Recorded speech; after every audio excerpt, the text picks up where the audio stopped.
মানে আমার মনে হয় যে আমি প্রায় 100 জন শিক্ষার্থীর কালকে বক্তৃতা শুনেছি, তার মধ্যে 80 জনই আছে যে তারা চেয়েছে যে একটু পিছানোর জন্য, খুব বড় কিছু চায় নাই তারা এই পিছানোটা কোনো মানে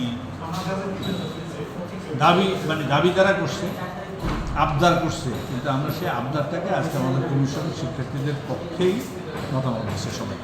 সেই কারণে আমরা 15 তারিখ রিশিডিউল করেছি আমাদের 12 তারিখের ইলেকশনটা। আর কোনো কিছু পরিবর্তন হয়নি, একটা পরিবর্তন আমরা করছি, যেটা আজকে পর্যন্ত ছিল প্রার্থীতা প্রত্যাহারের তারিখ, সেটা আগামী দিন বিকালবেলা পর্যন্ত করা হচ্ছে প্রার্থীতা প্রত্যাহারের কথা।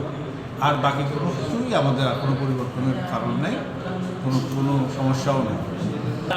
16 তারিখ 15 তারিখ পরীক্ষা হবে, 16, 17, 18 শুক্রবার শনিবার ওই পর্যন্ত ক্লাস পরীক্ষাটা বন্ধ থাকবে। আর ক্লাস শুধুমাত্র আগের দিন যেদিন ভোট হবে 15 তারিখে, 14 তারিখটা আমরা ক্লাস সাসপেন্ডের কথা এখনও বলিনি, আমরা সিদ্ধান্ত নিয়েছি এই ধরনের একটা রিকোয়েস্ট আমরা করব।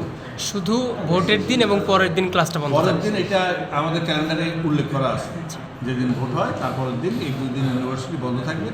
আমরা এক্সট্রা একটা দিন চাইতে পারি নির্বাচনী প্রস্তুতির জন্য।